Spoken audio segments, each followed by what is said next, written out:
li day waar la ba tax mu indi ay lay yu garaaw a garaaw lu mu layal son premier ministre dinañ si ñëw mais suñu defee lecture sur le président de la république li mu wax jàpp nañ ñetti mbir jàpp nañ benn que ne ñoom parce que léegi ñoom ngay wax nekkuñu gëmuñu état de droit dinaa ñëw pourquoi ma ne leen gëmuñu état de droit beneen bi mooy gëmuñu transparence mooy wax mbiri mu leer na leer ñëpp gis transparence Sénégal dafa am sa code de la transparence donc transparence dafa war a doon loo xamante ne képp kuy gouverner war nga ko féetale ci kanam ñoom nekkuñu ci transparence beneen bi nag mooy jàpp naa ne amuñu projet waaye deal la ñu am amuñu projet mais deal la ñu am dinaa ñëw ci ñett yooyu yëpp bi njëkk bi nga xamante ne dama ko wax ci ñàkk gëm état de droit président de la république Bassirou Diomaye Faye dafa wax lu garaaw loo xamante ne su jugoon jëmmal ko maanaam mu doon dans la pratique suba mën nañ ko yóbbu ci haute trahison déglu leen bu baax li ma leen di wax ci wutum gage ak wane na ne am na loyauté daganal na loo xamante ne mën na ko yóbbul haute trahison mu jëm ci déclaration de politique générale soo mënee taxaw en tant que président de la république ñu wax la yow yaay gardien de la constitution nga waat ne yow di nga sàmm constitution fexe ñu respecter constitution nga taxaw di comparer assemblée nationale ak jury populaire nga taxaw ne suñ defoon jury populaire mooy ëpp qualité assemblée nationale c'est extrêmement grave parce que constitution waxul déclaration de politique générale dañ koy def feneen constitution dafa ne déclaration de politique générale assemblée nationale lañ koy defee pourquoi assemblée nationale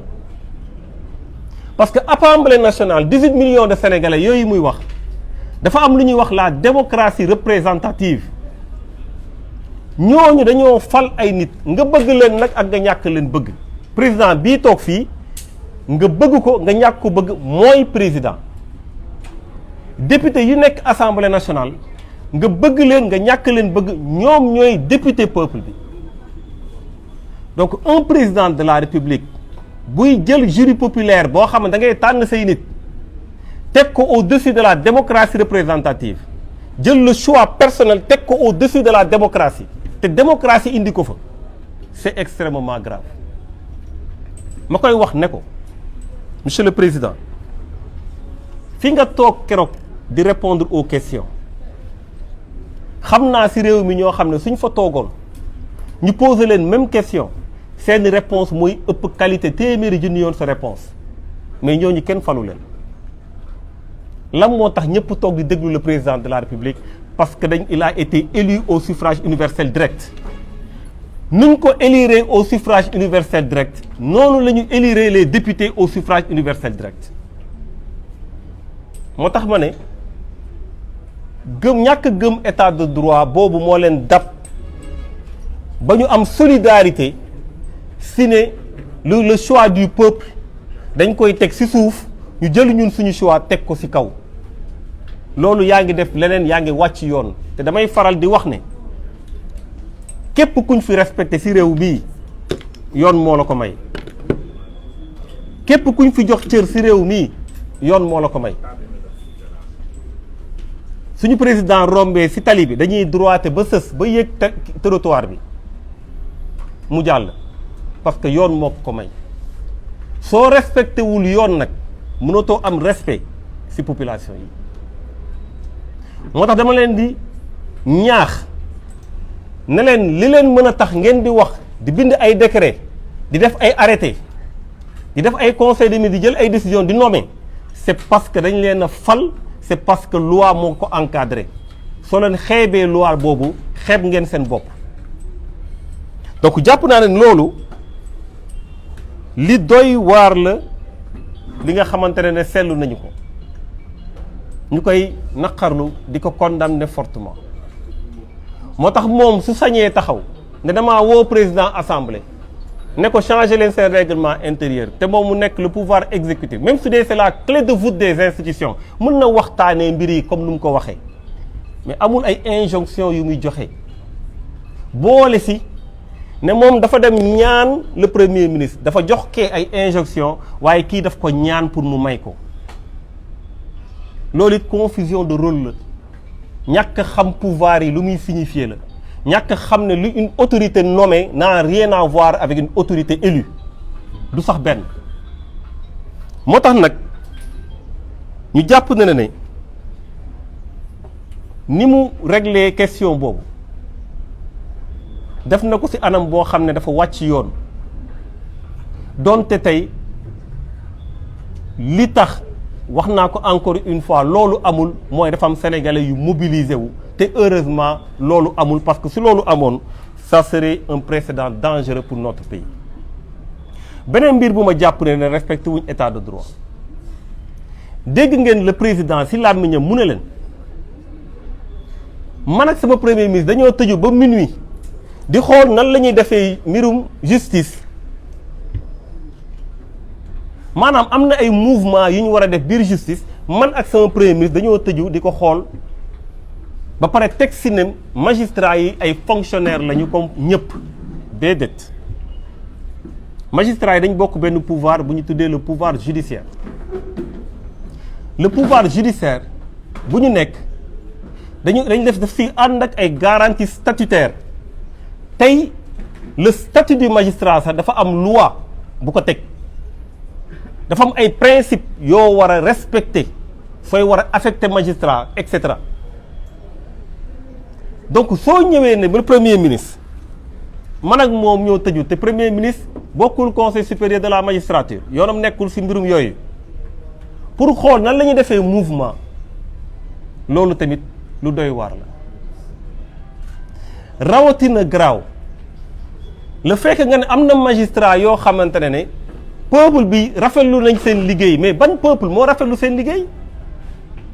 c'est le peuple de l'internet c'est le peuple des réseaux sociaux est-ce qu'il y a eu un sondage wala benn vote bu ñu def pour xam ndax di juge bi wala magistrat bi moo gën bi wala kii lu mu def est-ce que peuple bi mën na apprécier le travail de la justice le travail de la justice des professionnels de la justice ñoo koy apprécier ñoom lu ñu mën a apprécier mooy le travail des impôts et domaines en tant qu'inspecteur des impôts et domaines te foofu y a beaucoup de choses à faire et à dire te dégguñ leen ci donc le fait que ñu mën a dem dugg ci justice yëkkati la barrière de la séparation donte ay affectation mën na am mais dafa am fu mu war a jaar am yu ñu war a respecter nga toog ne diw mii de jàpp naa ne peuple bi dina ko bëgg na ko peuple bi ban juge la bëgg ak bu mu bëggul peuple bi lan la xam ci liggéeyu juge nga def li la neex parce que loolu lay bëgg a tekki bëgg a dugal clientélisme dans la magistrature dama jàpp na ne les magistrats le monde de la justice suñu yeggee foofu dinañu wane seen bopp parce que nag le respect de la séparation des pouvoirs l'indépendance des magistrats yi dañ ko war a xeex sénégalais yi dañ ko war a xeex parce que justice boobu ñoom ñuy wëlbati di xool nu mu baaxee suba ñoom mën nañ fa dem keneen mën na fa dem justice dafa war a tëddee njaxanaay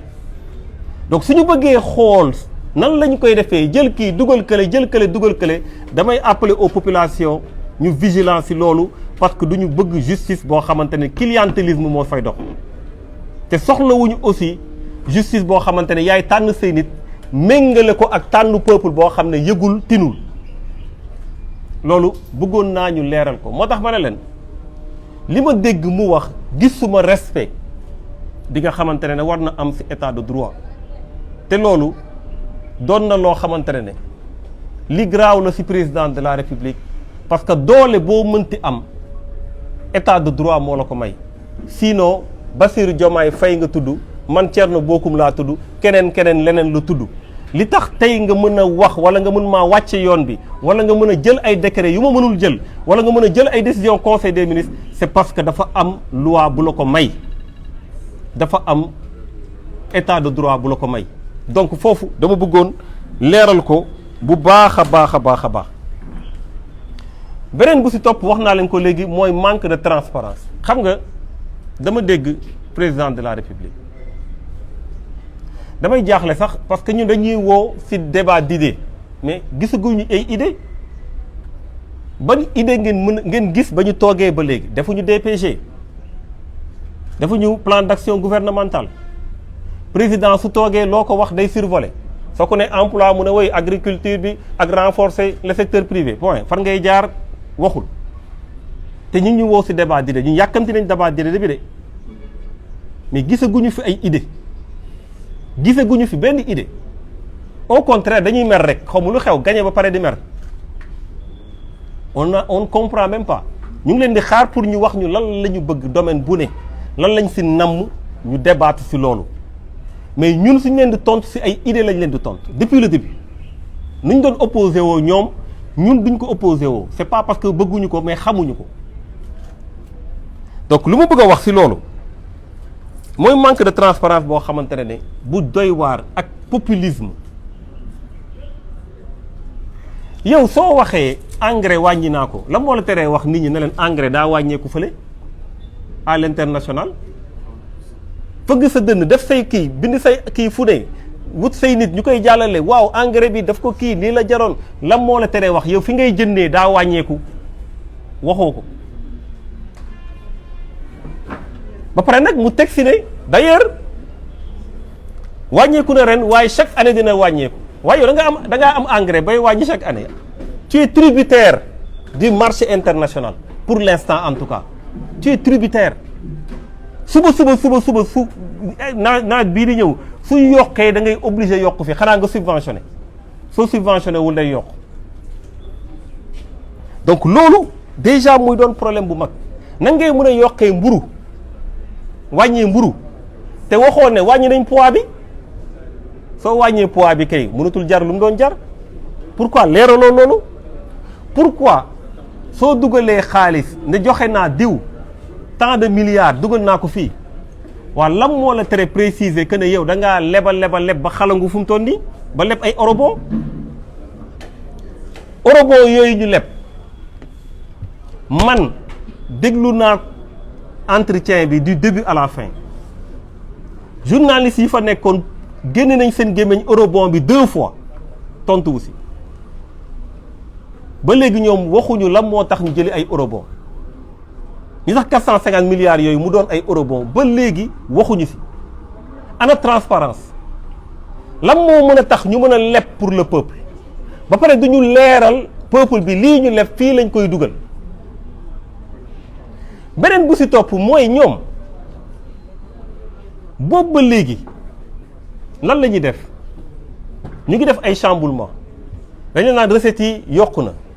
lii yokku na changé nañu fii wàññi nañ ministères yi jëlee nañ alal bi def nañ ay arrêté pour annuler crédit bi def nañ lii et cetera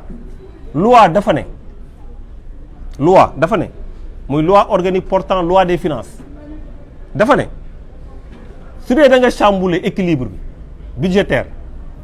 mooy loi de finances initiale loi de l'année soo chambouler équilibre budgétaire bi da ngay def loi de finances rectificative parce que li ngay dépenser di dugal di génne chambouler lépp mais dañ ko war a autoriser l'Assemblée nationale moo ko war a autoriser ana seen loi de finances rectificative pourquoi ñoom ñu mën a chambouler lépp di dérouler di jël alal di dugal fii te yóbbu wuñ ko assemblée nationale autoriser leen ko loolu mooy loi de finances rectificative moo tax ban transparence moo am transparence nag dama lay wax ñaar la nga ko mën a xamee bu gën a institutionnel mooy nga dem assemblée nationale leeral mbir yi wala ñoom ñu def ci seen liggéey leeral mbir yi parce que ñoom ñoo représenter le peuple waaye tamit mën nga toog jàkkaarloo askan bi comme ni mu ko defee nee na lu tax mu woo leen c'était pour di leeral lan la fa leeral mais nga expliquer nit ñi lii fii nga ko dugal xaalis bi ngay plus de 1000 milliards nga leb ko fan nga ko dugal. Agriculture bi nee nga 20 milliards nga si yokk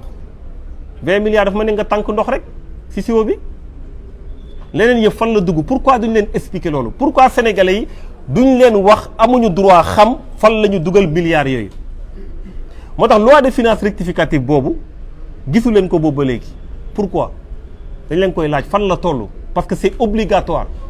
ndax président de la république bu ne fekkul ay fonds politique dama koy laaj ndax jël na ay décret d'avance ndax parce que dégg naa muy wax waxu opération am na foog naa ko mu opéré rek su ma juumul ne am na satisfaction si loolu su dee xaalisu askan bi la ndax dafa jël décret d'avance mooy nga dem laaj xaalis si kees ba ñu jox la si ay conditionnalités nag qui sont cumulatives il faut mu am urgence ak nécessité absolue décret d'avance da nga koy jël ba pare soog ko faire valider par l'Assemblée nationale à travers une loi de finances rectificative dañ koy laaj ndax jël na décret d'avance ndax xaalis bu muy fonctionner si ay fonds yu wuteeg salaire am ndax dafa jël décret d'avance ou pas yooyu daf ko waroon leeral c'est ça la transparence beneen bu si gën a doy waar nag mooy la question qui concerne l'économie ñoom ba ñu ñëwee li ñu njëkk a def mooy dem jébbalu ci FMI dafa amoon accord bu fi amoon accord ba ñi fi nekkoon dañ leen jox 169 milliards ñu téye parce que sur 1150 milliards 2023 2026 ñoom ba ñu ñëwee dañoo jébbalu ne d'accord nañu ci accord bi dégg ngeen waa FMI ñu wax ko leer na léegi nag accord boobu ci mois bii nii war nañu leen jox 230 milliards mais accord ba lan moo ci nekk est-ce que dégg ngeen sénégalais yi ñoom ñu expliquer leen ko faram-fàcceel leen ko te su ñu wax ñoom orientation économique mais FMI suy def ak yow ay accords du point de vue économique dafa am ay objectifs yu muy viser te objectifs yooyu dafa am ay leviers yu mu lay laalloo ne la kii da nga ko war a laal lii da nga ko war a laal lii da nga ko war a laal mu lay évaluer ne la 1150 milliards yi ñu ngi nii waaye dama lay jox lii nga téye xool la ngay avancer balaa ñuy jël 230 milliards yi dañu am lu ñu leen laaj en tout cas pour 1150 milliards yi dañ leen wax ñu travailler sur la mobilisation des recettes fiscales FMI moo leen ko wax mobilisation des recettes fiscales moo tax soo leen gisee pression fiscale bi ñuy wër fu ne ñu jëlee fa et cetera dafa bokk ci accord bu ñu am ak FMI mu wax leen nañu tamit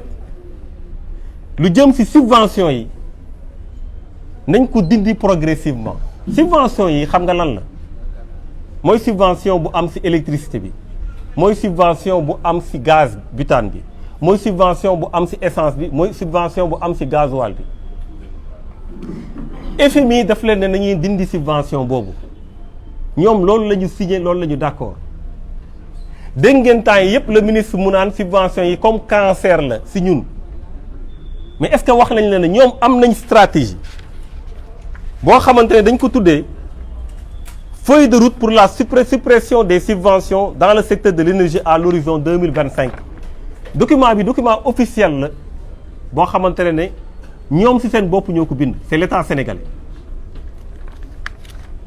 fii lu ñu fi wax pour ne pas guddal parce que question bi sama point de presse bee passé neewoon naa dinaa ci ñëw mënuma tout le temps di ko romb bien que du ma ci xóotal dinaa ci gën a ñëw ci chapitre 3 bi dañ ne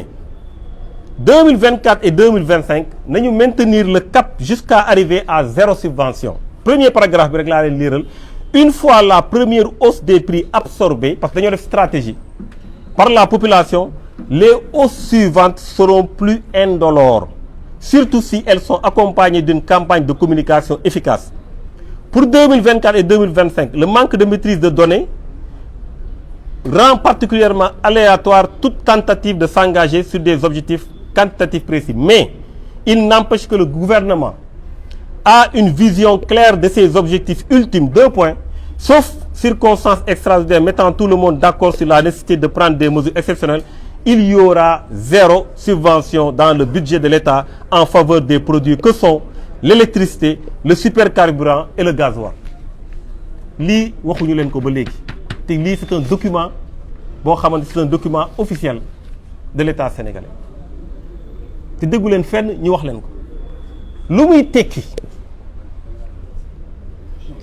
mooy hydrocarbures yi dafa cher subvention nag comme le président di wax naan man créé wu ma fiscalité créé wu ma impôt subvention aussi créé wuñ ko subvention pays yëpp dañuy subventionné subvention mooy lu naroon dal ci sa askan directement nga amortir ko am loo ci def yow ci sa koppar pour su wàccee ci ñoom mu gën a yomb loolu mooy subvention subvention boobu def nañ ko ci gasoil bi def nañ ko ci essence bi def nañu ko lu jëm ci gaz bi def nañ ko ci électricité bi ñoom seen objectif mooy subvention boobu ñu yëkkati ko maanaam nañu jàpp na ne courant bi day gën a cher gaz bi day gën a cher essence bi day gën a cher gasoil bi day gën a cher loolu lu ñu signé la ba pare ak waa FMI te am na lu ñu dugal xaalis am na lu ñu war leen war a jox muy 230 milliards pourquoi expliquer wu leen ko ban transparence moo am pourquoi waxuñu leen ne si foofu la ñu jëm boobu ba léegi dañu leen ne des subventions ciblées te ciblées yi dañu commencé fi ñu jàpp ne ñoom soxlawuñu subvention moo ñu am doole ñi loolu wax naa ko keroog mais vraiment c'est des questions yoo xam dinañ ko gën a approfondir yow koo xamante ne am na doole muy jongante à l'étranger maanaam mu doon un exportateur mu doon un champion au Sénégal mu mel ni rek kuy defar ciment di jox Sénégal di jox bitim réew kooku dafa soxla compétitivité maanaam dafa war a am taxawaay boo xam ne su orage amee wala yëngatu amee état dafa war a téye ay tànkam pour mu bañ a daanu ndax moom mu ngi ñu amal ay emploi yu bëri ba pare mu ngi dugal ay koppar suñu réew mu ngi am taxawaay boo xamante ne dafay defar suñu économie ba pare su paree si gafagaam daf siy génne jox état donc état dafa am intérêt pour téyel ko ay tànk ñu ne ñooñu dañuy dindi seen subvention si électricité appliquer leen la réalité des prix soo leen appliquer la réalité des prix lu muy tekki mooy les coûts de production dafay yokk parce que su doon courant bi wàññi nañ la si presque genn wàll gi ñoo tegaat ko sa kaw da ngay obligé nga répercuter ko si prix bi day gën a cher si prix bi gënee cher parce que économie cercle la du amul ñee ñoo nekk fee déedéet lépp a ànd si prix bi gënee cher dafay répercuter wu si pouvoir d'achat wu population yi yow nag su dee état da nga ko ne comme ni nga waxoon meññee yi ne leen doo leen yokk soo leen yokk sa d'ailleurs dinaa leen yónnee ay kii ñu xool gis naa seeni affaires yi ngeen di def ak yooyu kër menacé leen nga menacé leen ne leen doo leen yokk léegi sax dinaa leen gënal benn taxe benn kii loolu soo ko waxee ça veut dire que ne li nga bàyyi subvention moo ëpp doole parce que su doon loolu rek mën na remplacer subvention kon nga bàyyi subvention parce que koppar booy génn la rek wala booy refuser booy bañ a jël loolu rek moo fi am ces mesures incitatives là ngay dugal mënul doy di nga yàq seen compétitivité à l'international dinañ am problème ak seen i concurrents di nga tax ñu xoolaat seen personnel su ko jaree wala sax dinañ am benn moment boo xam ne soo moytu ñu tëj suñu tëjee kan mooy yàqule nee nañ visé nañ ci kaw de mais ci suuf la ñuy laal parce que sénégalais bii liggéey foofu mooy yàqule pouvoir d'achat bu mën a am ci kër yi mooy yàqule parce que ba ñuy wax président de la République nan ngay def pour emploi ba mu waxee agriculture lan la ci teg secteur privé bu ñuy jàppale waaw nan ngay jàppale secteur privé si tu les mets entre l'enclume de la levée des subventions et le marteau de la pression fiscale fan la ñuy taxawee fan la ñuy amee tànk yu dëgër pour mën a indi loolu parce que le secteur privé mooy gën a mën a dimbal état du état rôle am di wut ay liggéey di wutal nit ñi liggéey secteur privé moo mën a dimbale état yow ku la war a dimbale ngay gor tànkam donc même première phase bu ñu def première phase boobu day répercuter ci population waxantumaa na ñu yegg phase boo xam ne yow zéro subvention maanaam sooy dem di jënd essence day cher gasoil bi day cher sa courant woyofal beeg xaw ma beneen ak beneen musiba la nar a doon pour yow waaye loolu ñiy soog a ñëw nga war a am ay rentrée d'argent am découvrir nañ pétrole doo teg ay stratégie pour au moins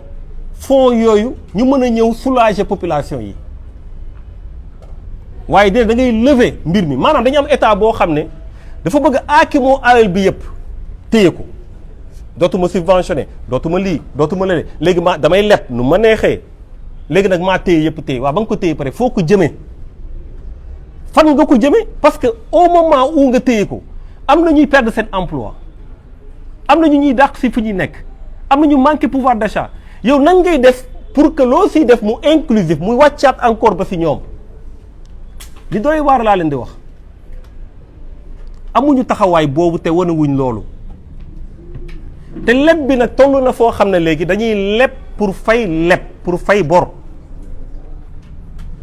te suñu continuer leb dinañ dem ba suñu hydrocarbures yi ñu découvrir pétrole bee gaz bi lu ñu si am dañ ko nar a fayee ay bor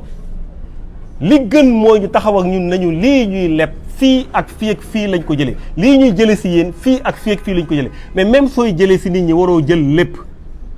parce que yoroo ñëpp da ngaa yor ñenn ñi tu es dans le macro mu am ñu yor ñeneen ñi ils sont dans le micro yow da ngay gérer créer ay conditions nekk ci kaw mu am ñoo xamante ne ñooy régler problème yi yéen ku fi ne ci yéen dafa am ñu leen di fay soo génnee koo gis muy liggéey dafa am ku koy fay kooku liggéeyul état kooku état su ko daanalee yéen da ngeen di daanu man damay daanu keneen dafay daanu donc foofu c'est important que ñu mettre l'accent moo tax il faut qu'ils soient transparents ils ne sont pas transparents duñu la expliquer décision yi ñuy jël duñu dugg en profondeur duñu leeral dara on espère que population yi dañu am droit ñu wax leen seen xaalis fan lay dugg ak lu ñuy def fan lañ ko teg fi may jeexalee nag mooy jàpp naa ne amuñu projet loolu moom Sénégalais yi foog naa leer na léegi mais surtout fondement wu ànd bi fu mu toll nii mooy deal bu ñu am seen biir ba ma dégloo le président de la République fenn laa gis mu nekk à l'aise ñaar laa gis mu nekk à l'aise benn bi mooy mbirum fiscalité parce que domaine am la beneen bi mooy digganteem ak premier ministre foofu moom dafa xogguli ku toogaat nga xam ne dafa préparer lu muy wax loolu nag c'est du domaine de l'intime sama xarit ak sama lii sama lële xam nga Sénégalais lan lañ xam un président de la République qui a été élu un premier ministre qui a été nommé loolu la Sénégalais yi xam te loolu moo nekk ci suñu constitution maintenant soo bëggee wañaar loolu ba dans les faits nga jaxase les rôles tooñoo kenn Sénégalais yi nga tooñ constitution nga jalgati moo tax ma ne gisuma projet parce que feeñul fenn loo leen wax duñ la leeral duñu dugg au fond même loo xamante ne jàpp nañ ne vraiment bokk na ci xeex bu gënoon fës gis nga dañuy daw léegi duñ ci wax da lañ jox mbirum présence français yi militaire français yi au Sénégal posé nañ la question mbirum militaire français yu nekk Sénégal mais joxel une réponse claire tu es souverainiste mais souverainiste amoo looy xool keneen lu muy xalaat li nga moom yaa ko moom ni si duggee sa dëkk sa kër génnal bi yaa ko moom toogal bi yaa ko moom du lu ñu négocier génnal bi yaa ko moom toogal bi yaa ko moom du lu ñuy négocier lu ñuy mën a négocier kay mooy ndax damay tëb su may génn wala ndax damay raam wala ndax danga may jox délai loolu peut-être mën nañ ci négocier ndax ñii dañuy génn waaw dañuy génn loolu mooy réponse bi su dee souverainiste la waaye am na séminaire intergouvernemental léegi ñun dinañ xool suñu biir suñu waxtaanee maanaam même lu nekkoon seen ADN ñu ne seen ADN la wane wuñ ko waaye loolu lan lay tekki lu muy tekki mooy ñu mel ni man ak ñeneen suñu taxawalul réew mi kuy taxawal réew mi suñu waxul kam moo war a wax ñun ñëpp suñu seetaanee ñuy def pilotage à vue jël seen oto rek génn dem caméra yi topp leen mais fan lañ jëm donc il y a pas de projet mais il y a un deal bi nag dañ doon wax président Bassirou Diomaye Faye mu wax sénégalais yi lan la parce que président par intérim nekkul ci suñu constitution président de la république bu am ay prérogatives moo nekk suñu constitution président bu ñuy wax sëñ bi jëlal avion bi nga dem voyager man ma gérer sa ginnaaw nekkul suñu constitution président buy gérer la su fi nekkee buy gérer su fi nekkul parce que moom mooy déterminer la politique de la nation moom mooy joxe ay orientation loolu moo nekk suñu constitution waaye su dee da nga jël décision ne man damaa toog waaye du ma gérer dara même yenn questions yi gis ngeen duggul au fond comme si bëggul gêner kenn bëggul suba ñu wax le contraire bëggul suba ñu ne ko noo demeewul noonu dafa toog rek emploi loo si xalaat mu survolé lee loo si xalaat mu survolé comme si am na ku muy xaar ku war a wax loolu c'est le président de la République qui détermine la politique de la nation dans notre régime actuel waxuma nag ñoom bu ñu def suba régime actuel c'est le président de la République qui détermine la politique de la nation suba mën nañ def seen réforme constitutionnelle yokku seen pouvoir loolu la ñu wax mais loolu dinañ fi ñëw si war a yegg mën na décider lu ko neex mais fii li mu yor mooy poste président de la République loolu nag dañ koy laaj mu mat ko wala mu tekki ndomba tànkam organiser ay élections su dee premier ministre am na légitimité pour remplacer ko mu remplacer ko ñu ànd ak moom ñu war a opposer wu moom mais ce jeu là est trop flou ce jeu là ne marche pas la constitution ne marche pas comme ça soo demee sax ba ne gis ngeen fi ay coup d'état debout coup d'état rampant man meluma noonu waaye yow suñu coup d'état kay yow la ñuy coup d'état yaay président bi man meluma noonu kon yow yaa nar a coup d'état kan yow yaay président donc si biir wax ji xam nga ne y a une forme de soumission mais soumission boobu nag pour mu mat da ngay bàyyi président bi nga xam ne jàpp nga ne moo légitime mu ñëw jël sa place à travers une élection nga dem parce que mënuñu continuer ñu lay teg ci avion yi ngay dem ñëw doo indi dara avion yi dafa cher kérosène bi dafa cher sénégalais yi dañu am ay problème seen voyage yooyu ñuy def hôtel yi dafa cher donc mënuñu continuer di la bàyyi ngay dem di ñëw bàyyi keneen muy gérer sa ginnaaw loolu constitution bi wax moo tax nag ma jàpp ne li mu nekkoon à l'aise mooy joxe ay gages tu as l'impression que président de la République dafa ñëw pour wane ne moom narul def leneen moom li mu nekkoon lu mu tënkoon mu ngi fi dafa doon joxe ay gages et loolu pour un président de la République bu ñuy xaar ci bilan wala boog su ko neexee bu ñuy xaar ci orientation fan nga jëm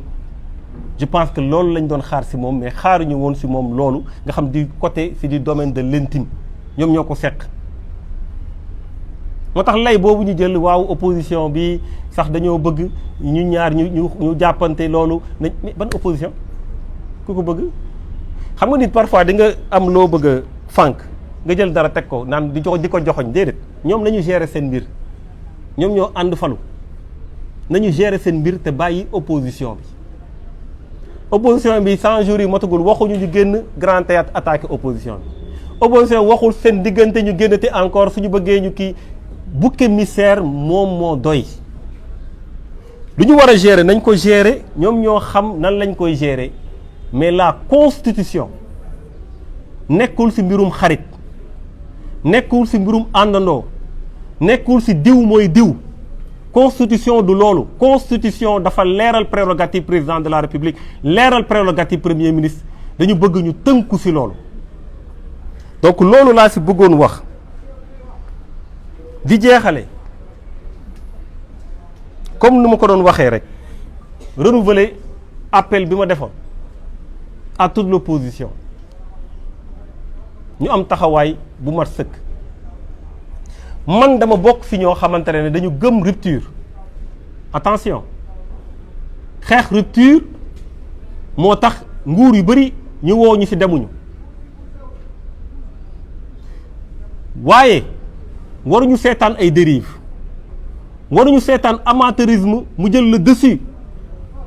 ci peuple sénégalais bi nga xamante ne xam nañ ko ci xarañ waruñu seetaan yenn taxawaay yi mu am fenn fu muy mujjee mu nar a nësaxal suñu démocratie wala suñu état de droit loolu dama ko wax j'en appelle aux forces vives de la nation ñu am taxawaay bu mat sëkk. ma concernant nag yàgg naa di ko wax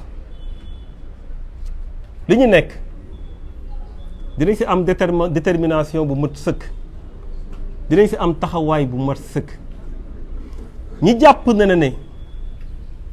bëgguñu contradiction am dina metti loolu si ñoom, parce que contradiction dina am si réew mi. ñoom lu ñuy teg attan nañ ko, mais ñun lu ñu leen di teg attanuñ ko, parce que attanuñu contradiction. ñoo xamante dañu mës a def l'apologie de la pensée unique. foog nga ne Sénégal kenn waru wax xalaatam. lamb ji mun nga faral ku la neex, mun nañ bokk kër, problème amul. football bi mun nga faral ku la neex, ñu bokk kër supporter, problème amul. tarixa yi mun nga bokk fu la neex, ñu bokk kër waxtaan, problème amul. waaye politique ñu bëgg fi indi ne fi ma far soo fa farul dinaa la wax lu bon, dinaa la tiiñal, dinaa la sosal, dinaa la attaquer si fa anam bu ne. dinaa la bañ def la sama ennemi parce que bëgg la loo ma man li ma bëgg. nit su amee ful la am taxawaay boobu, nga am ful la wan ko ginnaaw nekk si li nga nekk. moo tax détermination boobu la ñu am, parce que ñun suñu bàmmeel la ñuy liggéeyal. yàlla na yéex waaye xamuñu kañ la. seetuñu lu neex nit, seetuñu lu neex nit na leer. doole tamit kenn moo ko am, mooy yàlla suñu borom, keneen faale wuñ ko. laa xawla wala quwwata illa billah, moom rek moo fi nekk, moo am doole. donc na leen leer ñoom que dina metti si ñoom su dee dañuy bañ contradiction, parce que contradiction dina am si réew mi. te nag dañoo war a démocrate, xam na ne liñ leen jox réew la, du parti, du mbirum secte, du mbirum ànd, du mbirum clientélisme, du mbirum ñun ñii wala ñun ñoo baax ñee moo baax. réew lañ leen jox. réew moom dañ ko war a téye si anam boo xamante ne waa réew ma dinañ si gis seen bopp. te loolu conseil bu ma leen di jox la, parce que sénégalais kenn du ko tënk, kenn du ko teree wax. loolu laa leen bëggoon wax. maa ngi gërëm ñëpp di sant ñëpp. Si vous voulez, je vais passer au français très rapidement. Et s'il y a des questions, on pourra en poser.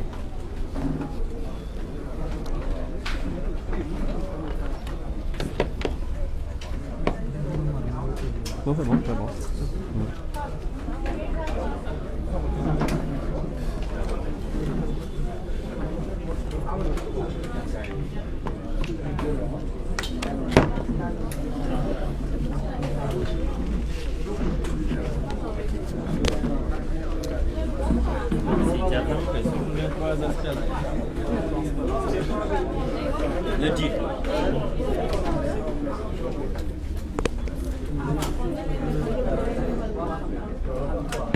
Je vous remercie.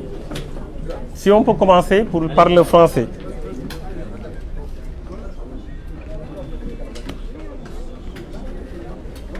Je voudrais vous remercier de votre présence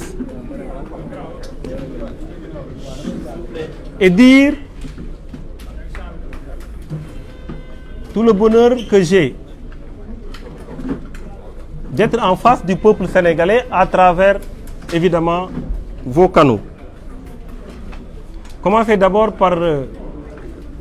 présenter mes condoléances aux familles éplorées et au peuple sénégalais suite au naufrage des pirogues qui contenaient des candidats à l'immigration.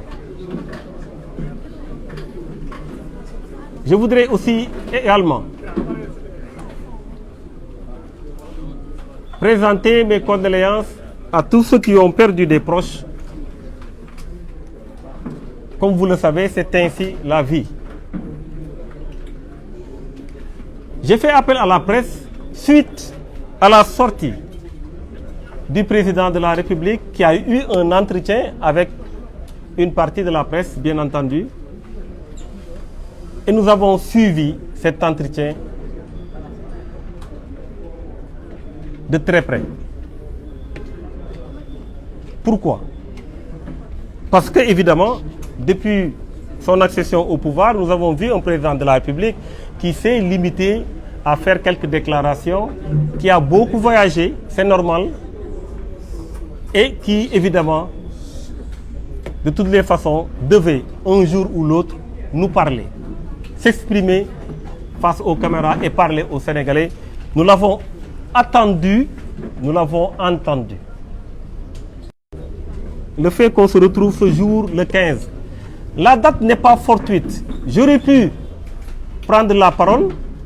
dès après l'interview du président de la République. J'aurais pu le faire. Évidemment, ça aurait été beaucoup plus spontané.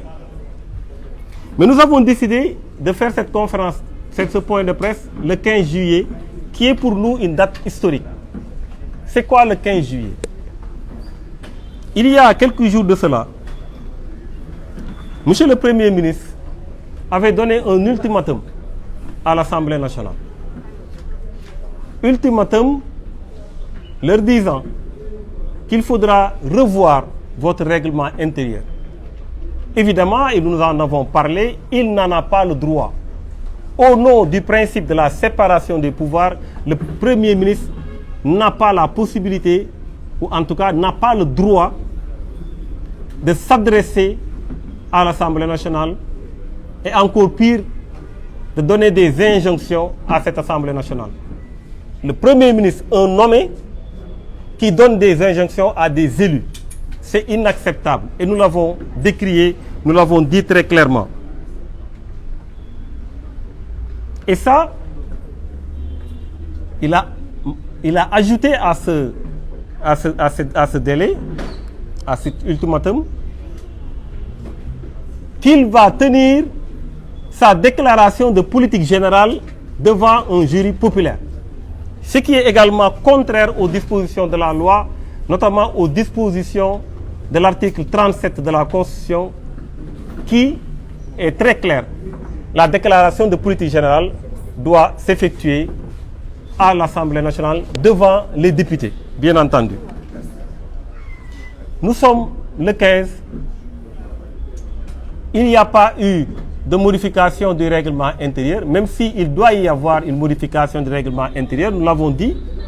et même mieux, une enquête doit se faire pour savoir ce qui s'est passé.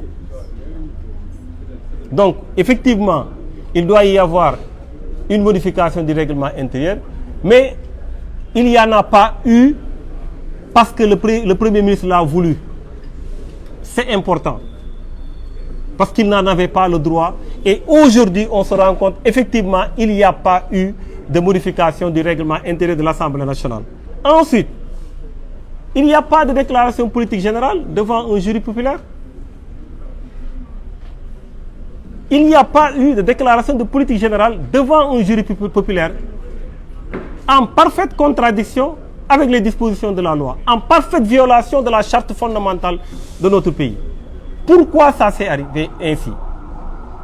Parce que tout simplement, des démocrates, des républicains, des personnes, des Sénégalais adossés aux valeurs démocratiques, attachés à l'état de droit, se sont battus pour qu'il n'y ait pas de déclaration de politique générale devant un jury populaire. Il y a eu des gens qui se sont prononcés très clairement. Et je dis bravo à tous ces Sénégalais. Bravo à nos compatriotes. Nous avons entendu, bien entendu, le président de la République dire « Oui, j'ai appelé le Premier ministre, le président de l'Assemblée ». Mais ce qu'il a ajouté, c'est qu'apparemment, il était d'accord pour une déclaration de politique générale devant un jury populaire, en donnant même des justifications pour soutenir l'idée de son Premier ministre. Ce qui est inacceptable, nous allons en parler tout à l'heure. Donc nous considérons effectivement que ce jour, il y a la victoire de la démocratie, la victoire de l'état de droit et surtout la victoire de ceux qui ne ménagent aucun effort pour que la démocratie, l'état de droit puisse être privilégié dans notre pays, qu'on respecte nos lois, qu'on respecte notre constitution, qu'on respecte nos institutions. Et je dis très clairement que évidemment, nous devons continuer à parler. Si ce n'était pas le cas, si personne n'avait rien dit, il y aurait eu cette violation grave de la loi. Ça ne s'est pas passé parce qu'il y a des gens qui sont restés debout. Je renouvelle mon appel aux forces vives de la nation pour leur dire, continuez à rester debout, continuez à vous battre, continuez à dire non, continuez à protéger notre constitution, nos lois, nos règlements, nos institutions. C'est ça le socle d'un pays. S'il n'y a pas d'état de droit, il n'y a plus rien. Si chacun peut se lever pour dire je fais ma déclaration politique générale au marché Sandaga ou à Koloban, où est-ce qu'on va? Bravo à tous ces gens-là. C'est pourquoi je dis, ceux qui n'ont pas, depuis lors on dit qu'il faut évidemment commencer à interpeller le gouvernement sur certaines questions précises. Beaucoup retorquent que c'est tôt. C'est tôt. Pourquoi c'est tôt? Est-ce que nous avons une seule fois demandé au gouvernement de nous révéler le nombre d'emplois créés? Non, parce que c'est tôt. Ils viennent d'arriver. On ne peut pas dire, oui, j'ai créé tel emploi, etc. C'est tôt. Est-ce que nous avons demandé au gouvernement qu'est-ce qu'il en est de la souveraineté alimentaire? Est-ce que vous avez finalement réussi à avoir une souveraineté alimentaire dans notre pays? Non, nous ne l'avons pas fait parce que c'est tôt. Mais ce n'est pas tôt quand il s'agit de choses factuelles qui ont un effet immédiat. Ce n'est pas tôt quand quelqu'un veut violer la loi, on lui dit il ne faut pas violer la loi. Pourquoi c'est tôt? Quand vous allez à Saint-Louis avec un chauffeur, il commence à dormir en sortant de Dakar, on va attendre d'arriver à Kébémer pour lui dire tu dors. Non, ce n'est pas tôt. Donc il faut savoir faire la part des choses. Ce n'est jamais tôt de donner son point de vue, de dire stop, de veiller au respect de la loi, de veiller au respect des institutions, de veiller aux bonnes conduites de nos gouvernants, de veiller à leur démarche, d'évaluer leur stratégie. C'est très très important. Et ça leur aide plus que ça n'aide l'opposition d'ailleurs. Heureusement, nous avons entendu le président de la République qui a eu l'humilité de dire « j'écoute tout le monde ». Oui, parce que nous n'aurons pas seulement à critiquer. Nous faisons toujours des propositions. C'est ça le jeu de la démocratie. Mais cette politique de dire « tu es avec moi ou tu es contre moi » est révolue. On n'est pas dans une démocratie en ayant un tel esprit. On n'est pas démocrate en ayant un tel esprit. Donc je dis bravo à tous ces patriotes. Ce mot est galvaudé parfois, mais il existe toujours. Donc on parle toujours de patriotes. C'est ceux qui mettent leur pays au-dessus de tout. Pas une personne au-dessus d'un pays. Ce n'est pas ça un patriote. Nous avons écouté le président de la République. Nous l'avons bien écouté. Nous avions hâte de l'écouter. Nous étions pressés de l'écouter. Nous devions l'écouter. Parce qu'il fallait qu'il parle. Qu'il fallait qu'il nous parle. On l'a vu passer à travers ses voyages. On l'a vu faire de petites déclarations. On ne l'avait pas encore entendu sur les questions de l'heure. C'était important. Et quand nous avons écouté le président de la République, nous avons remarqué 3 choses. La première chose est que malheureusement, mais avant même de parler de ça, je réitère mes propos sur le respect qu'il a, sur l'éducation, etc. Je n'enlève rien de tout ça, je l'avais dit l'autre fois. Ça se confirme de tous les jours. Mais ce n'est pas ça le plus important. Allons sur les questions de fond. Allons sur l'état d'esprit du président de la République. Ce qu'il a dit et ce qu'il n'a pas dit. Ce qu'on attendait de lui et qu'on n'a pas vu. Parlons de ça. Oui, nous avons entendu un président qui, malheureusement, montre qu'il n'est pas respectueux de l'état de droit. Et je vais vous dire pourquoi. Un président de la République qui manque de